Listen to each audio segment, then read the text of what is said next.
An expert in neurogastroenterology says there's something wrong with me. Now, this professor, like I say, in neurogastroenterology, not climate science, has just given a lecture to a group called Doctors for the Environment, saying that I am part of a global hub of disinformation on global warming. A global hub, no less. And that what I say is 100% bullshit. Now, I actually think he's onto something. Misinformation on global warming is indeed a huge problem. I've said so for years. I mean, huge. Just last week, I read that the Green Party candidate for the US Senate, one of them, said, I experienced my first earthquake in New Jersey. We never get earthquakes. The climate crisis is real. Now, Christina Khalil, like I say, Green Party candidate for the US Senate, apparently an intelligent woman, kind of, I don't know, claims that global warming is causing earthquakes. You just wonder how could this poor young woman have come to believe something so plainly idiotic, that a slight rise in temperature is causing earthquakes in New Jersey, which, by the way, actually happens to be, and this might not be in a relevant detail, situated on the Ramapo fault line. Now you've got to wonder who put this crazy idea in her mind, this misinformation. Well, you take right here in Australia, this bloke, Tim Flannery, an expert in bones who was, for some unaccountable reason, made the country's chief climate scientist after predicting this about global warming in 2007. Even the rain that falls isn't actually going to fill our dams and our river system. Well, how wrong can a global warming expert be? And the answer, of course, is a lot. Last weekend, the biggest dam for Australia's biggest city, Sydney's Warragamba Dam, overflowed yet again, for the second time in 3 years, and maybe the fifth or sixth time since Flannery's absurd prediction. And once again, it was causing flooding downstream. Melbourne's biggest dam, by the way, second biggest city, has never held so much water for this time of year. So yes, misinformation about global warming is a massive problem. And I'm afraid that the third example I have of this misinformation is from this same neurogastroenterology professor, Nicholas Talley, and his Doctors for the Environment group, of which is the chair. And I suggest that perhaps Professor Talley should have bought himself a mirror before giving his lecture. Now, I asked Professor Talley to come on and take a swing at me, prove that I'm talking 100% bullshit on global warming. And you would think that an academic so esteemed would jump at the chance to prove me wrong in front of my own audience. He's got the facts at his fingertips, hasn't he? I mean, as a noted scientist. So, come humiliate me. But, since we gave him that invitation, we haven't heard a squeak from him. Maybe he's too busy. So to be fair to him, let me guess from this slide of his lecture that he was having a go at something I said in 2021. I've traced down the slide and it's referring to something I said then. That the temperature rises and the consequences of that were predicted from them have not been anything like as bad as so many experts have predicted. Now, let me be straight with you. There has still been a slight warming trend over the last 30 years. And the temperatures do go up and down depending on ocean patterns, so the next temperature change may be up again. But my main point is this. You are never told in other media outlets about good news like this. Evidence that the global warming scare may be wildly exaggerated and the world is not warming anywhere as fast as predicted. Now, as you heard me say, there has been a warming trend, and I wonder if that is 100% bullshit. I suspect the professor would have to admit, well, not that bit, but the rest, maybe it's 95 or 90, I don't know. But I guess he's objecting to me saying that the warming and the consequences haven't been as bad as predicted.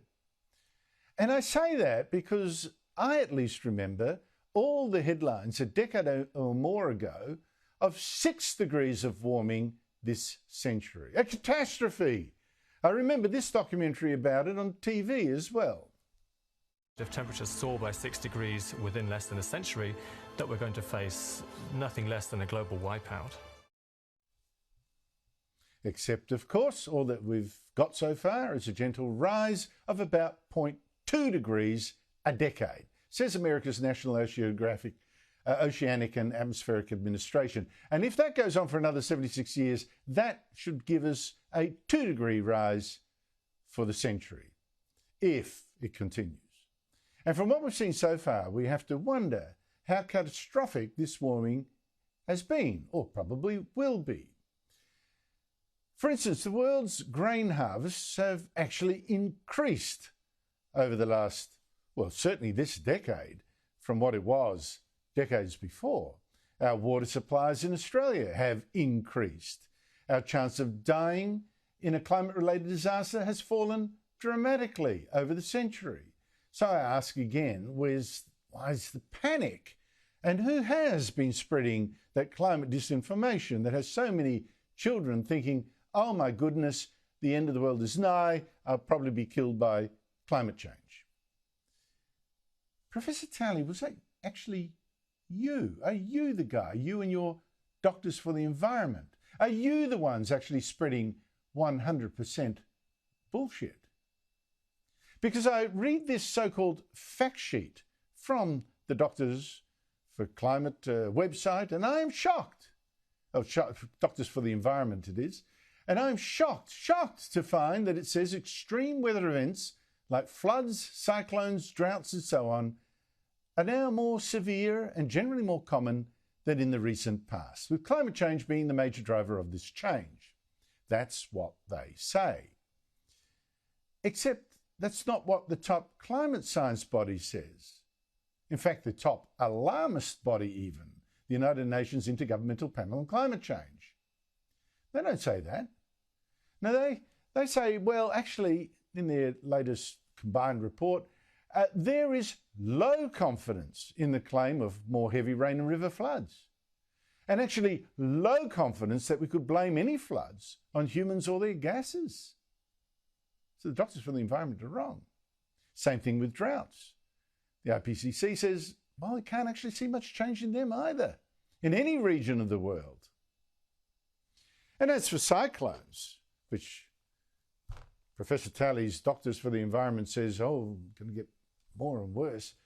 Great news. Contrary to what Professor Talley's Doctors for the Environment says, our Bureau of Meteorology says that we've actually been getting steadily fewer cyclones over the past 50 years, including fewer severe ones, certainly here in Australia.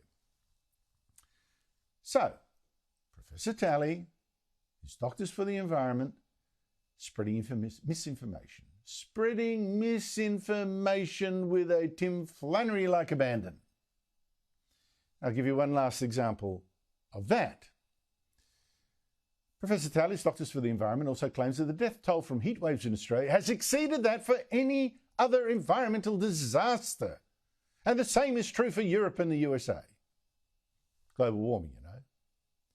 But again, oh dear, oh dear, oh dear. The misinformation. In fact, the evidence is clear that cold is deadlier than heat. You look at the winter spike in deaths in Professor Talley's own Australia over the past 4 years. And even the ABC's conceded in a fact check that on average there were an estimated 5,338 additional deaths per year as a result of the winter spike, as a result of the colder weather in those months.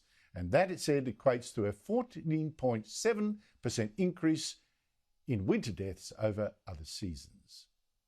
Now, the Lancet Medical Journal says the same is true in Europe, for instance. A study it published last year showed people were 10 times more likely to die from the cold than the heat, all of which suggests what some leading global warming experts have said, that a warmer world is probably, in this regard, a healthier world, if you're less likely to die from cold, which is exactly the opposite of what Doctors for the Environment seem to suggest. So yes, climate misinformation is a terrible thing. It's scaring people stupid. But Professor Talley, I'd buy yourself a mirror.